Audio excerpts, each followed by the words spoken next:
Volvemos a Diálogo Internacional, una mirada de nuestra América. Aquí estamos. Bueno, tenemos una entrevistada de súper lujo. Ya la hemos tenido otras veces por teléfono, pero la tenemos aquí de cuerpito presente. Se trata de Eleonora Goffman. Te pusieron mal el apellido por acá, por eso es Goffman. Periodista, corresponsal en Brasil, hemos leído un montón de ella en numerosos medios. Bueno, realmente es un gusto tenerte acá. ¿Y qué tal? ¿Cómo estás, Eleonora? ¿Qué tal? ¿Cómo están ustedes? Bien, hay que decir bien, ¿no? Pero bueno. Sí, la verdad, les voy a ser sincera, cada vez que aterrizo acá... ¿Te querés volver? Primero me quedo una semana sin ver a nadie, de modo de no preguntar nada, y después, poco a poco, digamos, me voy integrando al universo porteño, ¿no? Porque recordemos que, bueno, Eleonora vive, es argentina, pero vive, ¿en qué parte de Brasil? ¿Vivís hace cuántos años? ¿San Pablo? ¿Cuántos años? 30. Hace 30 años. 30 años corresponsal. Siempre digo así, me fui con el chupete en la boca.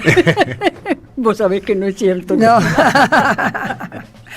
Bueno, pero no, ya te ibas como una gran profesional y ahí perfeccionaste, ¿no?, muchísimo el conocimiento sobre Brasil, sí, justamente. Ahí tenés una idea de lo que es la política internacional, cosa que quien está en la Argentina parece olvidar muchas veces, ¿no? O sea, el tema internacional no es incorporado como realidad cotidiana.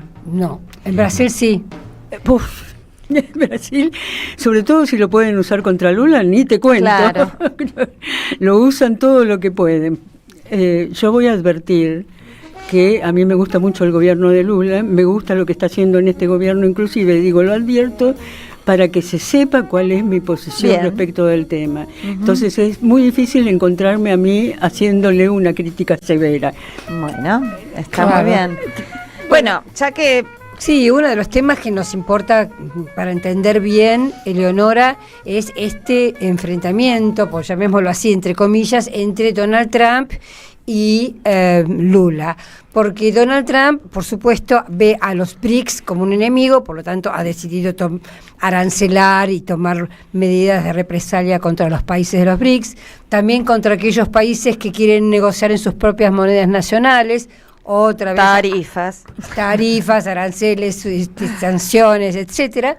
Y para mí lo que es el colmo, pero ahora te dejo que vos desarrolles esto, es decirle al gobierno de Lula que tiene que hacer con Bolsonaro, es decir, que lo tiene que dejar libre, más o menos. Una carta realmente, con un tono absolutamente... Sí, darle órdenes a Lula de lo que tiene que hacer en Brasil, ya eso es el colmo. Que Lula le salió a contestar muy bien, así muy que bien. De todo eso queremos escuchar, bueno, a Eleonora. Y tu análisis, ¿no?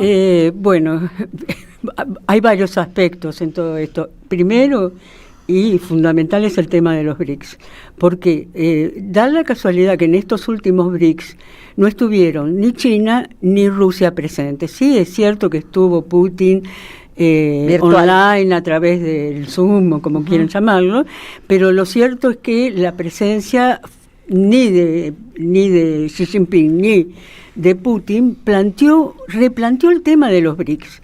¿En qué sentido lo replanteó? Replanteó el tema visto ahora desde Brasil-India, Brasil-India-Indonesia. O sea, ¿qué estamos diciendo? Estamos diciendo 3 países muy grandes, gigantescos, por la cantidad de habitantes, que además tienen en ese sentido un sentido de soberanía muy incorporado por sus gobiernos actuales, obviamente, y que desde ese punto de vista preocupa. Sí, yo creo que preocupa y mucho en Estados Unidos, y tiene sentido que les preocupe, diría yo, ¿no? Como vos decías que acá por ahí lo internacional, hablábamos antes, no se le daba mucha importancia, creo que no hay mucha noción acá de lo que significa la entrada de Indonesia a los BRICS. Claro, ¿no? Totalmente. Porque es algo realmente muy fuerte. Más vale que es muy fuerte, ¿no? Eso completa el paquete. Y lo interesante de este caso, digamos, es que quienes asumieron la dirección objetiva fueron estos 3 países.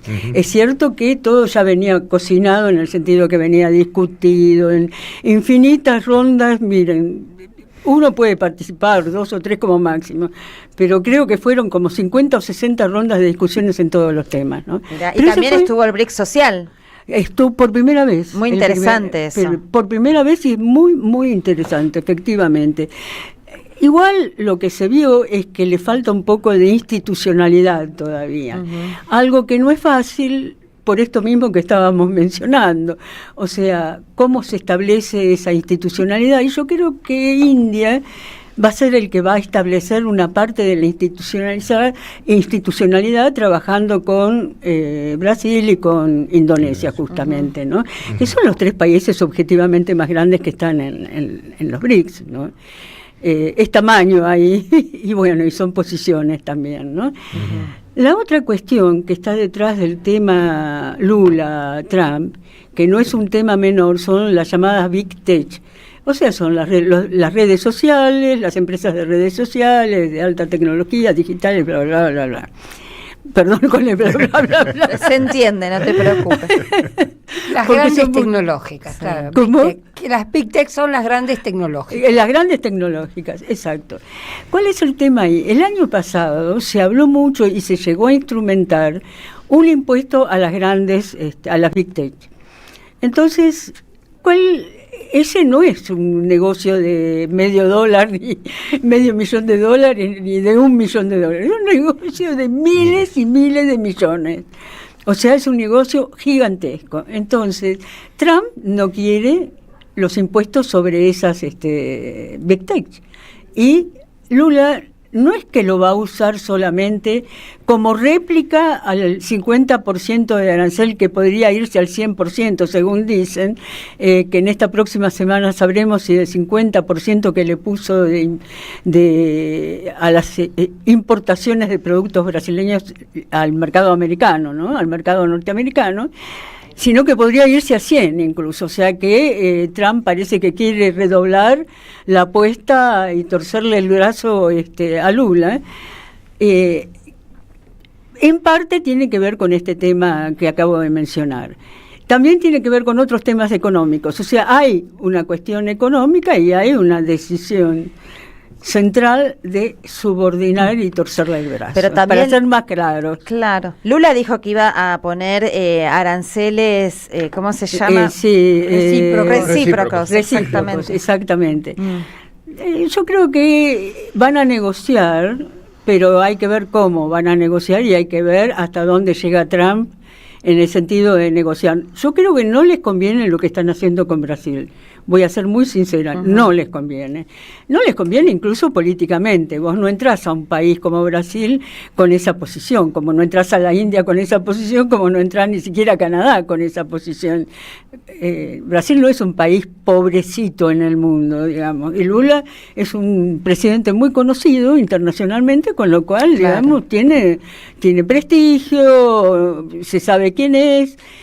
Entonces, me parece que ahí va a haber una amague en el sentido de parte de Estados Unidos de decir, bueno, negociemos con inodoro. Pero yo me acuerdo de frases antiguas. Está muy bien. Muy antiguas, disculpe, realmente, ¿no? Las generaciones jóvenes no te van a entender. No me van a entender, no. Qué desgracia, ¿no? Yo me perdí 2 lenguajes. Los lenguajes de 2 generaciones me perdí. Lo que es mucho, ¿viste? Bueno, entonces, el tercer punto justamente está ahí, en doblarle el brazo, eso sí se entiende, porque se sigue jugando a la pulseada. Pero me parece que ahí ya es una cosa más pesada, que es del movimiento de extrema o extremísima derecha internacional, que representan Trump de un lado, Bolsonaro de otro, y otros personajes en Europa. Entonces, en ese sentido, creo que quieren poner a prueba hasta dónde aguanta todo esto en la embestida de Washington, ¿no? ¿Hasta dónde se aguanta? No lo sé, no lo sé.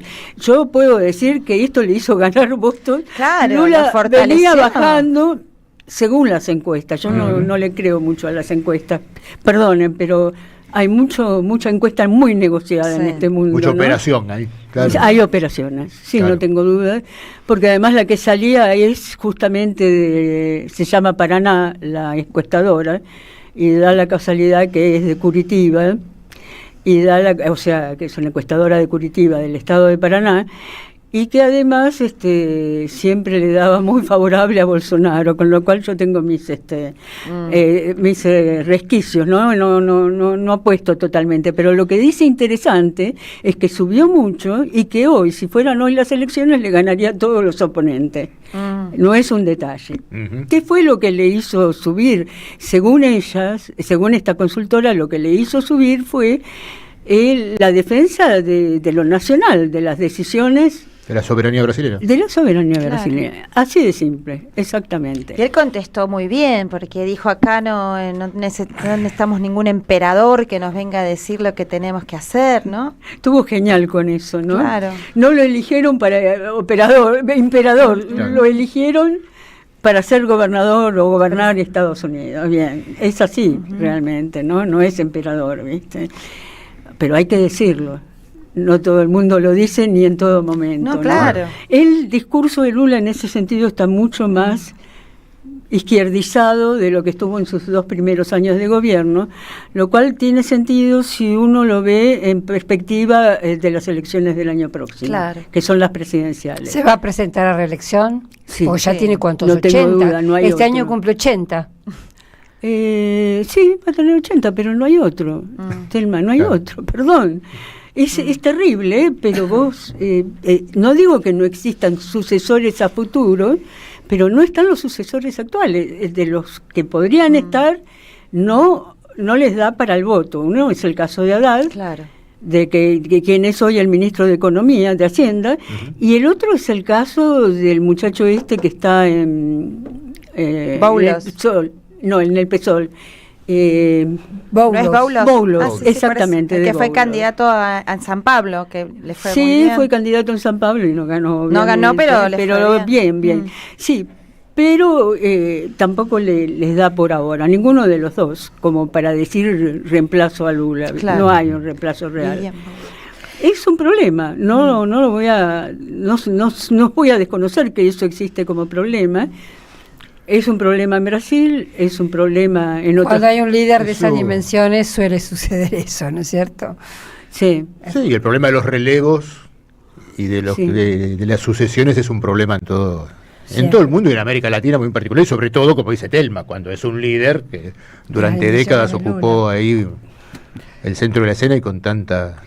sí, con Preponderancia. con tanto peso a nivel internacional. Y además con un reconocimiento internacional muy fuerte. Muy fuerte. Una, Claro. una realmente pregunta, muy fuerte. el tema de las derechas, ahí que también los capitales, las diversas fracciones del capital brasilero, con sus ligaciones, por supuesto, capital transnacional, ¿qué postura toman? Porque yo algo estuve tratando de leer o escuchar o entender.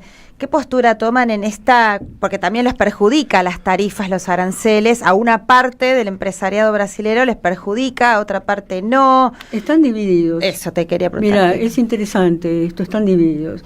Hay quienes quieren arreglar ya y moderar los discursos, pero también están los que defienden el discurso de Lula. Está muy dividido, incluso te voy a decir, está dividido en un sector que no me lo imaginaba tampoco, que es el sector del campo, Ajá. el Claro. sector agrícola ganadero. Está muy dividido sobre cuál es la política a realizar. Ajá. Lo que pasa es que lo que dice Lula, y no es un detalle, es que él se ha ganado en estos 2 años de gobierno 368 nuevos mercados, así lo dijo, 368 nuevos mercados para las empresas brasileñas. O sea que diversificando, saliendo. Claro, eso es. Por eso era interesante también estar en los BRICS. Claro. Claro. Y ni hablar lo que Acá en la Argentina parece que ni siquiera se notó eso, ¿no? O sea, esa decisión de no entrar no solo perjudicó, no es solamente un perjuicio político, bueno, qué sé yo, los que están en el BRICS, hay una variedad de opiniones y una diversidad muy grande, Ujú. pero Sí.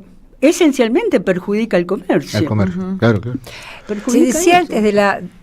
¿Querías hacer la pregunta? No, Ah. te quería remarcar una cosita. Y eso se nota, por ejemplo, en el anuncio que hacen el día después de la cumbre del tren, un acuerdo ¿viste? entre Brasil y China, Maravilloso, Sí, sí, ¿no? sí, Que el eso tren es chino.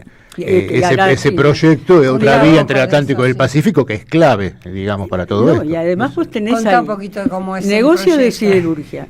Claro. ¿No? Negocio de todo tipo y color, que seguramente habrá una participación brasileña importantísima, porque no es que viene uno y te construye todo sin tener la contraparte del país. Acá la van a tener y en gran escala. Entonces, es muy interesante en ese sentido, ¿no? Sí, es un tren que del sur de la zona de Bahía, desde el sur, desde el Atlántico, atravesaría todo Brasil y llegaría hasta el puerto de Chacao, en Perú. De Chancay. De Chancay, en Perú. Sí. Entonces, eso a los norteamericanos seguramente no les gusta. Eso es una de las noticias que peor les puede caer, ¿no? No le gustó por empezar el puerto, ¿te imaginas ahora? Claro. Es una obra gigantesca y de gran magnitud y de mucha importancia, porque justamente conecta Pacífico Atlántico, ¿no? Claro. Para todos. Conecta Pacífico Atlántico, tanto para los chinos como para los de acá. Y si recordamos el que están haciendo el sur del México, que hasta ahora nosotros sabemos del Tren Maya turístico, pero esa vía es otra. Es otra vía. En las partes más angostas de México está proyectada como otra vía Atlántico-Pacífico. Mira vos. ¿No? Entonces ahí se está reestructurando algo que dependía del Canal de Panamá. El viejo proyecto de Nicaragua, que todavía por momentos aparece, de hacer otro canal más, ¿no? Ahí es una amenaza directa hacia la hegemonía y el control de Estados Unidos, del control de controlar la economía de la región. Ahí está un poco el asunto. Claro. Porque ahí lo que tenés es quien controla el patio trasero, como dicen ellos, como dijo Trump, que habló de patio trasero, no es un detalle, ¿no? O sea, en la visión de él no somos nada. O mucho. O somos muy importantes. O somos demasiado, pero... así como que nos desprecia, pero somos demasiado importantes para Estados Unidos. No tengo duda. Entre otras cosas porque siempre pienso que el tema de la Patagonia, más del Tierra del Fuego con el tema de la base americana, ¿no? Claro. Totalmente. Ese es el tema, hablando del control del Atlántico. Hablando de bases, se me ocurrió, perdón, por ahí no estás tan alerta, porque no tiene que ver con esto que hablamos, pero dijeron bases y me acordé la base de Alcántara que le había cedido Bolsonaro a la administración estadounidense para que salgan los cohetes, ¿no? Que era más cercano al... Todavía ¿la siguen teniendo los Estados Unidos? Todavía no la nacionalizaron. Mira. No es tan simple tampoco, ¿viste? Es una vez que se instalan, no es que vos lo sacás diciéndole muchachos y les ponés las armas así. Por eso Yo recuerdo en el primer... antes, o en el primer mandato de Lula, me acuerdo que una de las primeras cosas que hizo cuando asumió en el año 2002 fue hacer un referéndum sobre Alcántara, que había salido, 90% no querían justamente quitar esa base, porque con Cardoso, con el expresidente Cardoso, estuvo la idea de la base militar en Alcántara. Entonces Lula lo primero que hizo cuando asumió fue, hagamos un referéndum. El referéndum salió, imagínate, no sé si 90 o 99% de los brasileños no quería saber nada de que hubiera norteamericanos. Y Bolsonaro no hizo un referéndum, la dio a los Estados Unidos. A Bolsonaro yo te quería hacer un par de preguntas, dar una información, y es que Estados Unidos revocó el visado del juez de la Corte Suprema, Alexander de Moraes. De todos los miembros de la Corte. Exacto, su familia y sus aliados por casa de brujas. Ese es el motivo. ¿Qué argumento? Casa de brujas, contra Bolsonaro, obvio. Y quería hacerte, la pregunta era, si Bolsonaro sigue teniendo, sigue siendo un atractivo, sigue teniendo electores, votación, y ¿quién lo reemplazaría en el caso de que esto no fuera así, o quién lo está reemplazando? Dos cosas te digo sobre esto, Una de ellas es que sí, Bolsonaro sigue teniendo fuerza y es el único. No tiene reemplazante. Aparecieron por ahí algunos. De acuerdo, el alcalde de San Pablo. Sí, eso, el muchacho que se postuló, muchacho porque era joven además, es joven, se postuló pero no pasó absolutamente nada, ¿no? Pero sí tiene un reemplazante, pero Bolsonaro no quiere saber nada con él, justamente porque es un eventual reemplazante, que es Tarcísio de Freitas. Tarcísio de Freitas es un carioca que, creo que porque son bastante reaccionarios, los paulistas que odian a los cariocas, con quienes no se llevan nunca bien, decidieron elegir un carioca que nunca pasó por San Pablo antes. Esta es la historia de Tarcísio de Freitas. Miren ustedes, ¿no? Yo siempre me pregunté, ¿cómo pueden elegir a alguien con el que compiten en forma permanente? Pero bueno, lo eligieron. Las derechas a veces son así. ¿Cómo? Las derechas a veces son así, ¿viste? No piensan tanto en rivalidades, sino en lo que les conviene. Pero ¿y el que vota? Claro. Ah, el que vota es cierto. Sí. Ese es el tema. Ajá. ¿Cómo los paulistanos votaron a este hombre? Bueno, sobre todo porque era carioca y no sabe nada, no sé, cuando se postuló, no sabía nada de San Pablo, vamos a ser sinceros, o sea, si vos no vivís en una ciudad, no vivís en un estado, sabés poco. Es el que le ganó a Boulos. No, a Boulos no. Ese, porque eso es la intendencia. A Fernando Haddad. Para gobierno de la ciudad, del estado de San Pablo. Es el estado, claro, confundí intendencia con la ciudad. Es el estado, el gobernador del estado. Exacto. Bien. Bueno, le ganó bien ganado, pero bueno, Tarcisio aparece como el personaje más propio para representar a la extrema derecha desde un lugar, si se quiere, más inteligente que la de Bolsonaro, sin duda alguna. No tengo dudas de eso. Es más hábil, es un camaleón. Tiene varias cosas positivas para un político, pero no tiene votos, no todavía, y si no lo apoya Bolsonaro, no va a tenerlos. No va a tenerlos porque Bolsonaro es Bolsonaro, no sé cómo explicarlo. Bolsonaro era un hombre que se dirigía al pueblo, se dirige todavía, poco menos que antes, pero se dirigía al pueblo y se dirige de una manera muy próxima con las palabras del pueblo, porque él venía del interior de San Pablo y tienen un lenguaje muy popular, como lo pueden tener en Río o en otros lugares, que a mí incluso me costaba traducirlos. A mí me costaba traducirlos, las cosas que decía Bolsonaro, porque no tenían una traducción inmediata al español. Entonces vos decías, ay. ¿Qué problema? De lunfardo. Era un lunfardo muy pronunciado como lunfardo, eso. Ese era el equivalente de un lunfardo. Entonces él tenía mucha proximidad con la gente. Le hablaba en los términos populares. Y eso no es un detalle, ¿no? Eso no es un detalle. Y hace una gran diferencia con algunos personajes, no voy a decir cuáles, pero con algunos personajes que no tienen esa capacidad que le nace de haber sido del interior, ¿viste? Un hombre del interior. La otra cosa que también tuvo Bolsonaro, que no hay acá, es el ejército. Claro. ¿Qué quiero decir con eso? Quiero decir que el ejército fue lo suficientemente organizado como para impedir que eso fuera un desastre absoluto. Era un desastre. Claro. Pero lo acomodó un poco. Se acomodaba bastante, ¿no? Eso tiene que ver con esa organización detrás, que es siempre una organización burocrática profunda, que es el ejército. Hay que decirlo con sus términos. Como burócratas son difíciles de ganarles. Son muy buenos burócratas. Verticalistas, ordenados, claro, por supuesto. Exactamente. Bueno, esa fue la ventaja que él tuvo para que su gobierno por ejemplo, no hubo ninguna privatización que vos dijeras que fue extraordinaria. No recuerdo ninguna. No privatizó prácticamente nada. Electrobras no había privatizado una parte, por lo menos. Una parte, porque Electrobras sigue siendo... Sí, y el Presal. Ahí está el tema. ¿Cuánto o qué partes vos privatizás en relación al conjunto? Claro. Si es menos de la mitad del paquete accionario... Se mantiene el control. Claro, el control sigue en manos del Estado, ¿viste? Y una cosa que a mí me llamó mucho la atención fue, por ejemplo, que Brasil no saliera de los BRICS justamente durante la época de Bolsonaro. Esto... No, fue muy divertido. Porque me tocó cubrir los BRICS en Brasil en la época de Bolsonaro. Creo que fue el primer año de gobierno de Bolsonaro, si no me equivoco. Sí, en el 19. Realmente... Todos pensábamos que este hombre se iba, porque venía peleándose con China. Claro. Pero peleándose... Y aparte tan amigo de Estados Unidos y de Trump, era como cantado. Era Trump, también era Trump en aquel momento, claro. ¿Seguro? A ver, no, ya era Biden. ¿Era Biden ya? No me acuerdo, en el 19. Sí, en el 20 fue Biden, en el 19 fue Trump. Sí, tenés razón. El 19 Trump. No digo, pero de todas maneras, para él es un referente Trump. Para el Bolsonaro, no tengo Trump dudas es un que es un referente. no tengas dudas que es un referente. Y Trump, lo que está haciendo, me olvidé de un detalle, Trump no tiene apoyo en América Latina hoy.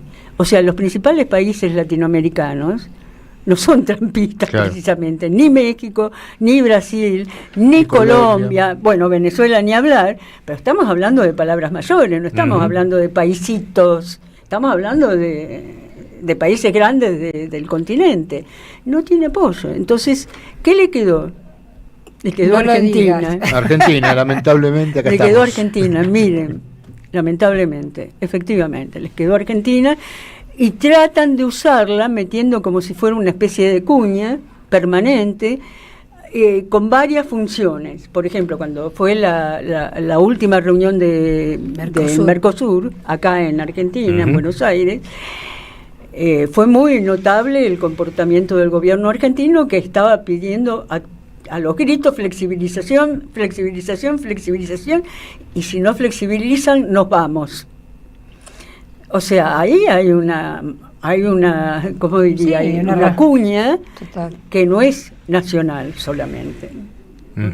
No, por supuesto, digamos, dificulta mucho que Argentina esté en oposición a Brasil en este momento. Por supuesto, para Brasil sería extraordinario, para los BRICS también, que Argentina tuviera una posición similar, como fue a principios del siglo XXI, ¿no? Donde los países coincidíamos, nos integrábamos, y esto hizo avanzar muchísimo la región, sin duda. No tengo la menor duda, desde el punto de vista geopolítico, Argentina era clave en ese sentido. Claro. Y era clave para Brasil. Voy a ser sincera. Brasil, digamos, para Brasil, Argentina es el país socio por definición. Lo que pasa es que, bueno, nos han tocado Alberto versus Bolsonaro, y ahora el Bolsonaro argentino versus Lula. Claro. Sí. No es casualidad, digamos, ¿no es cierto? Que haya sido increíble, esta cosa. No es casual. Que haga trazar tanto la historia de nuestra región, porque la verdad que son palos en las ruedas permanentes. Son palos en las ruedas, exactamente. Una pregunta respecto, es un poco difícil la pregunta, pero si pudieras simplificarlo. El poder legislativo, sabemos que el Congreso, sí, yo sé que te estoy haciendo una pregunta tremenda, perdón, Eleonora. El Congreso... No. En general, ¿por qué te pregunto esto? Porque hará un mes se decía que, había sido cosa que pasó, que fue una gran derrota que sufrió Lula en el Congreso, porque le había presentado un impuesto muy interesante a las fortunas, a las grandes fortunas, y el Congreso, por supuesto, lo rechazó, obviamente, pero que además lo habían rechazado algunos partidos que incluso formaban parte de su gabinete, que era una derrota de Lula muy importante. Ahora, en este momento estamos viendo cómo Lula se recompone. Quisiera que cuentes o que hagas tu análisis respecto de esto del legislativo, que siempre es un dolor, digamos, en la política de Brasil, ¿no?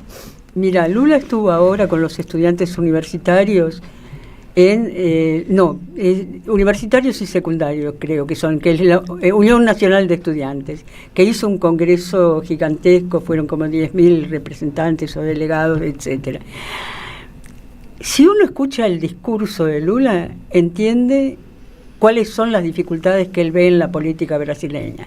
Dijo, literalmente, ustedes tienen que pensar en qué candidatos van a votar para el Congreso.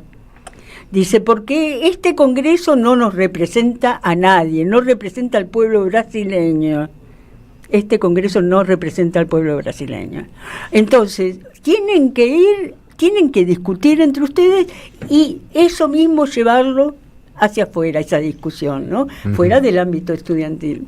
Me pareció muy interesante porque marcó un tema que era crítico. O sea, este es un Congreso dividido en 500 partidos más o menos, porque cada uno, si uno va a tomar en cuenta la cantidad de votos presidenciales, olviden, si no entran dentro de una alianza no tienen representación, pero sí la tienen a nivel local, la tienen a nivel de concejales, lo que serían concejales, o sea, lo tienen a nivel de diputados y de asambleas de diputados provinciales. Eso indica que los nichos, digamos, partidarios son más proficuos en el caso de estos partidos que en el del PT. Voy a ser sincera con eso, ¿no? Basta ver la cifra, el PT no tuvo un buen desempeño en las legislativas. Ahora, eso es una cosa. La otra es que realmente este es un congreso dramático. ¿Pero por qué? Porque cada cosa que hace hay un elemento económico en el medio. Y les voy a contar cuál es ese elemento económico, porque acá no existe. ¿Qué es? Lo que se llaman las enmiendas parlamentarias.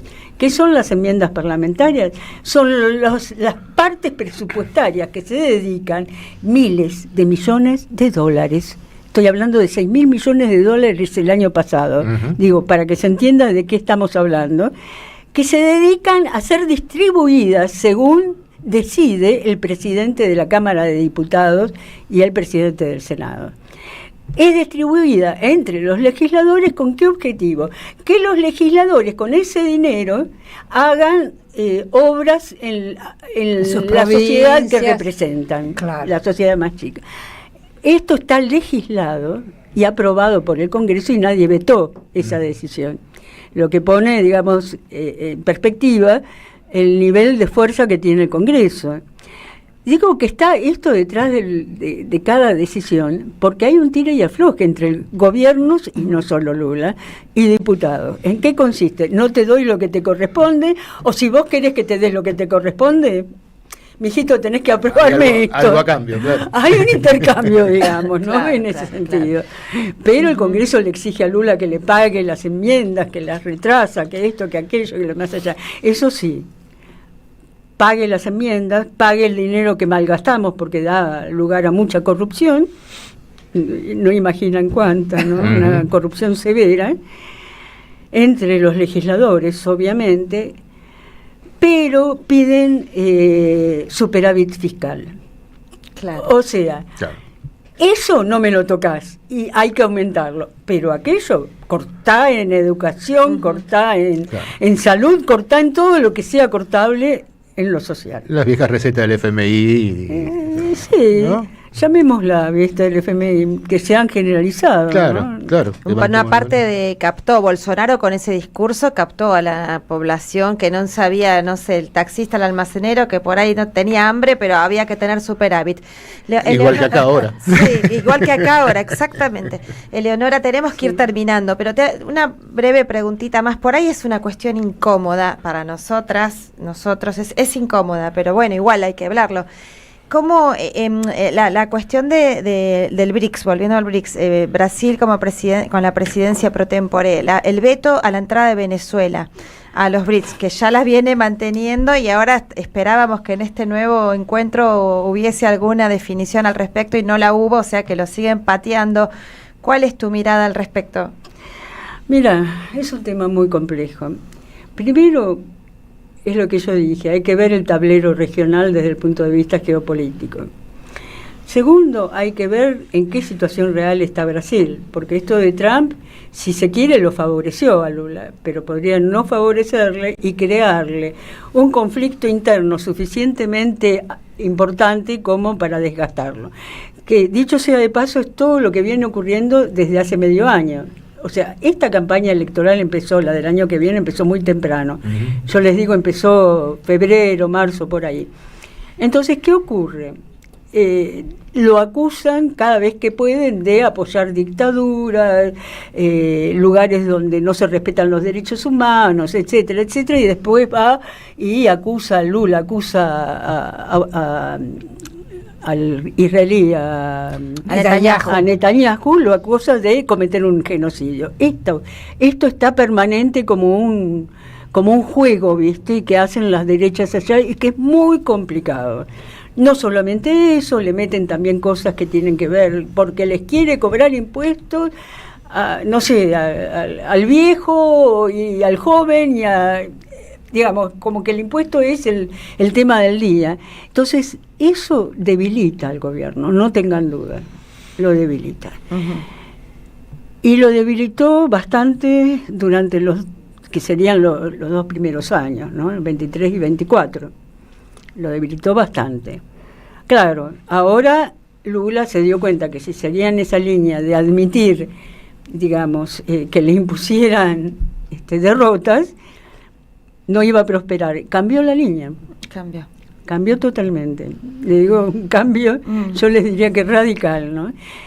Venezuela sí. Se incluye dentro de esto. ¿Por qué? Porque él venía junto con Amorim, que es el asesor internacional de Lula, venían proponiendo una cosa que políticamente podía parecer que estaba bien, pero jurídicamente no, que era que mostraran las actas de votación. Digo jurídicamente no, porque es como se dice, nadie le impuso a Brasil que mostrara sus actas ni nadie le impuso eso a ningún país. Ni a ninguna del BRICS, ni a Indonesia, ni a China, México, ni a Arabia Saudita, ni a ningún otro. Entonces, si vos no haces eso, o sea, si vos cuidás eso, no podés ir a pedir que el otro te muestre. Pero Lula creyó que era una forma, digamos, de llegar a un consenso la muestra de esas actas. Sí, igual creyó, no creyó, no lo sé. Pero estaba en un momento de un apriete muy fuerte, y esto hay que marcarlo. El que gobierna tiene que gobernar, y los aprietes pueden ser feroces. Pero vos decís que sigue siendo la excusa para seguir vetando la entrada de Venezuela en los BRICS, porque, digo, sí, bueno, igual se nos fue el tiempo. No me gusta, pero sí. Es así como y bueno, a Arabia Saudita me imagino que le van a pedir elecciones también para entrar en los BRICS. Ahora que no le han pedido nada, y la indefinición todavía que existe del ingreso, que está así con un pie adentro y otro afuera, ¿no? Sí, exactamente. Pero por decisión de Arabia, ¿no? Claro, es decisión propia. Claro. Bueno, Arabia Saudita es un caso, realmente, ¿no? O sea, si vos defendés la democracia dentro de los BRICS, como han defendido, como una parte central, evidentemente algunos de estos miembros tendrían